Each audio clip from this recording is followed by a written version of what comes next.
Hi hello नमस्ते, welcome two of study. I am your host सक्षम and आज हम बात करने वाले हैं कि क्या साइंस और ह्यूमैनिटीज़ के बच्चे कॉमर्स के कोर्सेज कर सकते हैं like B com honours, BBA in the university of Delhi, और क्या non math students B com honours pursue कर सकते हैं। साथ ही में हम डिस्कस करेंगे कि दिल्ली यूनिवर्सिटी में B1 या B2 डोमेन्स का फंडा क्या है। So without any further do, let's begin. तो इस कन्फ्यूजन की शुरुआत होती है दिल्ली यूनिवर्सिटी के अंडर ग्रेजुएट एडमिशन बुलेटिन से, जहां पर उन्होंने बोला है कि for admission in the university of Delhi it is mandatory for the candidates to appear in CUET 2023 in दो सब्जेक्ट्स इन विच ही और she is appearing has passed class 12। मतलब अगर क्लास 12 में आपने फिजिक्स केमिस्ट्री मैथ्स पढ़ी है तो आप जब CUET में डोमेन्स चूज़ कर रहे होंगे तो आप फिजिक्स केमिस्ट्री मैथ ही चूज़ कर सकते हैं। आप अकाउंटेंसी नहीं चूज़ कर सकते क्योंकि आपने अकाउंटेंसी पढ़ी नहीं है in your class 12। So that is what Delhi university का बुलेटिन सेज। तो इससे दिक्कत ये आती है बच्चों को कि अगर मैं कॉमर्स का नहीं हूँ, अगर मैं साइंस का हूँ, ह्यूमैनिटीज़ का हूँ, तो मैं कैसे एलिजिबल होऊंगा कॉमर्स कोर्सेज के लिए इन द यूनिवर्सिटी ऑफ दिल्ली।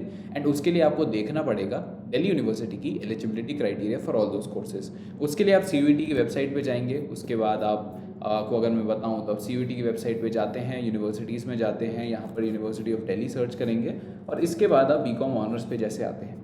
अब बीकॉम ऑनर्स का जो एलिजिबिलिटी क्राइटेरिया है वो ये कहता है कि आपको कोई एक चीज़ देनी है, कोई एक लैंग्वेज देनी है सेक्शन 1 से, जो मोस्ट ऑफ द केसेस में इंग्लिश होगी। उसके बाद देना है आपको मैथ्स का पेपर, या अप्लाइड मैथ्स या अकाउंटेंसी या बुक कीपिंग, और आपको देने हैं इनके साथ ही कोई और दो डोमेन सब्जेक्ट। ये बोल रहा है इंग्लिश देना कंपलसरी है, मैथ्स देना कंपलसरी है, मैथ्स दो या अकाउंटेंसी दो, इनमें से कोई एक देना तो कंपलसरी है। तो अगर आपके पास मैथ्स या अकाउंटेंसी में से कोई सब्जेक्ट नहीं था in your class 12, in that case तो आप एलिजिबल नहीं होगे।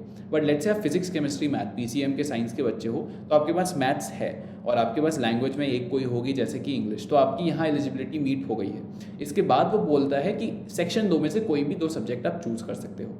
जब सेक्शन 2 की बारी आती है, that is your domain subject, that means आप कोई भी दो सब्जेक्ट्स के एग्जाम अपने चॉइस पे दे सकते हो। आप चाहें तो वो दो सब्जेक्ट्स फिजिक्स और केमिस्ट्री भी हो सकता है, वो फिजिकल एजुकेशन भी हो सकता है। जो भी सब्जेक्ट आपने 12th में लिए थे उनमें से कोई दो सब्जेक्ट के आपको डोमेन टेस्ट देने हैं। इन दैट केस आप एक साइंस स्टूडेंट होने के बावजूद भी बीकॉम ऑनर्स जैसे कोर्स के लिए अप्लाई कर सकते हैं। Same goes for a humanity student. अगर उन्होंने मैथ्स या फिर अकाउंटेंसी पढ़ी है अपनी क्लास 12th में तो वो भी ये सारे कोर्सेज के लिए एलिजिबल हैं। वैसे ही अगर मैं बात करता हूँ बीकॉम ऑनर्स की जगह, तो अगर हम नीचे आते हैं तो कहीं बीकॉम मिलेगा, यहाँ पर बीकॉम है। बीकॉम में कहता है कि एक लैंग्वेज देनी है सेक्शन 1 में से और कोई भी 3 सब्जेक्ट देने हैं सेक्शन 2 में से, या फिर आपको सेक्शन 1 से एक लैंग्वेज देनी है प्लस एक सब्जेक्ट देना है सेक्शन 2 से और एक जनरल टेस्ट आपको देना है। इन दैट केस अगेन कहीं स्पेसिफाई नहीं करा है कि कौन सा एग्जैक्टली सब्जेक्ट देना है। आप अपने हिसाब से कोई भी सब्जेक्ट चूज़ कर सकते हैं, जिसकी वजह से बीकॉम के लिए सारी स्ट्रीम के बच्चे एलिजिबल हो जाते हैं। एंड सेम केस जाता है आपके BBA में भी। अगर आप BBA में देखते हैं, BBA FIA में, तो वो कहता है आपको सेक्शन 1 में लैंग्वेज देनी है, मैथ्स या अप्लाइड मैथ्स देनी है और साथ में अपना जनरल टेस्ट देना है। तो अगेन अगर आप मैथ्स स्टूडेंट हैं तो इन दैट केस आप BBA FIA के लिए भी एलिजिबल हैं। अगर आप मैथ्स स्टूडेंट नहीं हैं इन दैट केस आप BBA FIA के लिए एलिजिबल नहीं होंगे। तो ये तो फंडा हो गया कि क्या साइंस के बच्चे कॉमर्स के कोर्सेज कर सकते हैं। इसी की तरह आप स्टैट्स ऑनर्स या फिर मैथ्स ऑनर्स पे जाते हैं तो ये BSc कोर्सेज हैं, बैचलर्स ऑफ साइंस। बट अगर आप इनकी एलिजिबिलिटी देखते हैं तो bachelors of science honours in statistics में वो कहता है सेक्शन 1 से एक लैंग्वेज, मैथ्स या अप्लाइड मैथ्स और 2 सब्जेक्ट सेक्शन 2 से। तो इन दैट केस ऑल्सो अगर आप कॉमर्स के बच्चे हैं तो आप स्टैट्स ऑनर्स BSc में कर सकते हैं अगर आपके पास मैथ्स एज अ सब्जेक्ट था तो। Same case applies to maths honours as well, which is also a BSc degree. साथ ही में अलग फंडा जो आता है वो ये आता है कि अगर आप यहाँ पर BSc स्टैट्स ऑनर ही देखते हैं, ये सारे कोर्सेज के साथ एप्लीकेबल होगा। वो कहता है candidate must appear in CUET in the following subject combination, जिसमें आपका एक लैंग्वेज लिस्ट A से हो गया, मैथ्स अप्लाइड मैथ हो गया और 2 subject out of which 1 should be at least from list B1। अब B1 B2 का ये क्या कंसेप्ट है वो आपको यहाँ पर जानने की ज़रूरत है। इसके लिए मैं एक बार आपको बीकॉम ऑनर्स भी एक बार दिखाऊंगा तो आपको थोड़ा ज़्यादा क्लियर होएगा। जैसे अगर आप बीकॉम में आ जाते हैं, बीकॉम में वो कहता है लैंग्वेज देना है, 2 सब्जेक्ट B1 से देना है और एक सब्जेक्ट B1 या B2 में से दे सकते हैं। तो B1 और B2 क्या है उसके लिए आपको फिर से दिल्ली यूनिवर्सिटी का बुलेटिन खोलना पड़ेगा। उसके अंदर पेज 17 में आपको लिस्ट B में सारे सब्जेक्ट्स मिल जाएंगे। 27 डोमेन्स थे, 18+9, उसको ही दिल्ली यूनिवर्सिटी ने अपने हिसाब से B1 और B2 लिस्ट में बाइफरकेट कर दिया है। उनका कहना ये है कि अगर कोई भी कोर्स में आपको कहा जाता है कि आपको कोई भी 2 डोमेन्स देने हैं, कोई भी 3 डोमेन्स देने हैं, मैथ्स प्लस कोई भी 2 या फिर कोई भी 3 देने हैं, तो उसमें से आप एक से ज़्यादा सब्जेक्ट B2 लिस्ट से नहीं उठा सकते, बाकी सारे B1 लिस्ट से आने चाहिए या फिर सारे ही सब्जेक्ट B1 लिस्ट से आने चाहिए। तो वो B1 या B2 की लिस्ट यहाँ पर है।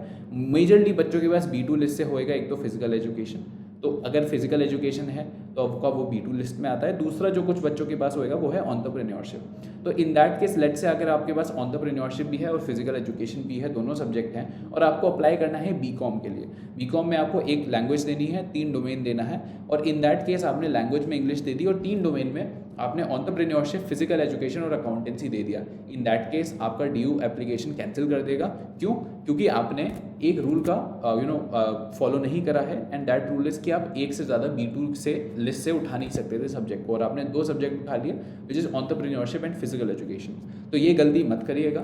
अपना जो भी कोर्स आपको अप्लाई करना है उसके लिए प्लीज़ उसकी एलिजिबिलिटी अच्छे से पढ़ें, उसके बेसिस पे ही अपना सब्जेक्ट कॉम्बिनेशन भी चूज़ करें, एंड उसके बेसिस पे ही अपना फॉर्म भरें।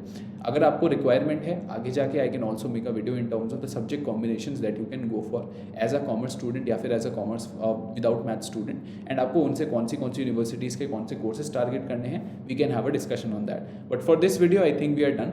If you have any further doubts आप कमेंट कर सकते हैं नीचे। आपको वीडियो अच्छी लगी आप लाइक कर सकते हैं, चैनल को सब्सक्राइब कर सकते हैं, and I will see you in another one. Till then stay safe, take care, all the best and bye bye.